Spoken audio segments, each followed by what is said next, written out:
Thank, thank you very much. Thank you. Well, it's a great pleasure to be here today. But, you know, we meet at almost exactly the first anniversary of the Vienna nuclear deal. And as was entirely predictable, the hopes that that deal would bring peace and stability to the Middle East and the wider world have been proven to be mere illusions. In fact, Iran has changed neither its policies nor its behavior in the years since Vienna.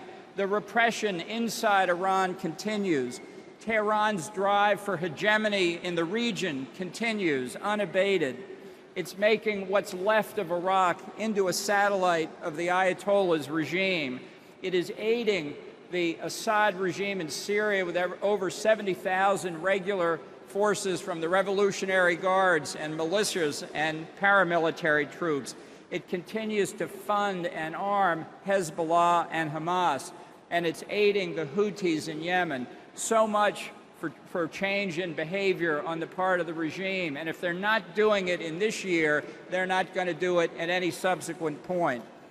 The behavior is not going to change, and therefore I just say again what I've been saying for 10 years that I've been coming to this rally.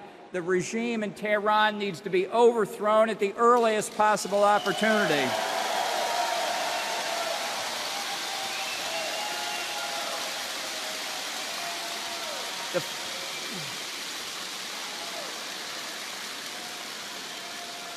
The fact is that the Vienna deal gave these supporters of terrorism political legitimacy in the wider world that they never had.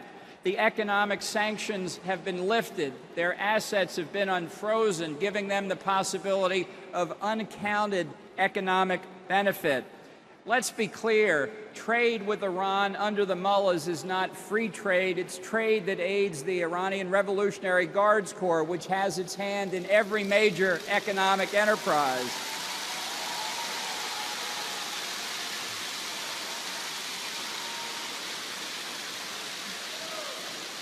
The proposed sale of Boeing aircraft from the United States, for example, demonstrates the error of the Vienna deal. The military uses of that Boeing equipment are as plain as can be. And I can tell you that the mullahs have wanted this deal for over 20 years. But today there is rising opposition, Democrat and Republican in Congress, to this deal.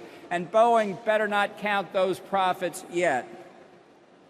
The regime knew from the outset that once the economic sanctions were lifted, they would be very difficult to reimpose. And that's why they've been confident that they could cheat on the terms of the Vienna deal effectively with impunity. The regime never intended to comply with its obligations under the Vienna deal. And we have increasing evidence of violations of the deal. German intelligence, for example, has published a comprehensive report that shows that the mullahs are still trying to get sensitive nuclear technology, which is only applicable to a nuclear weapons program. Their violations of the restrictions on ballistic missiles in Security Council resolutions continue unabated because they know that they are protected from further sanctions by Russian and Chinese vetoes. We don't know enough about the Iran nuclear program today to know where the violations are taking place, in locations in Iran that we don't know about, or what I worry constantly is the risk that many of Iran's nuclear weapons activities are taking place in North Korea, where we have no intelligence at all. The fact remains that Iran got tangible benefits by the lifting of the economic sanctions that benefit the mullahs directly and those who have favor with them. They don't benefit the average people of Iran. They benefit the rulers. And they are still on a path to deliverable nuclear weapons, essentially at a time of their own choosing. This is a threat to the region and a threat to the world, and it gets worse day by day by day.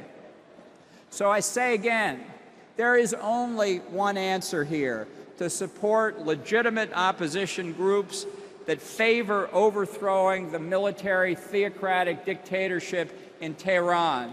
And it should be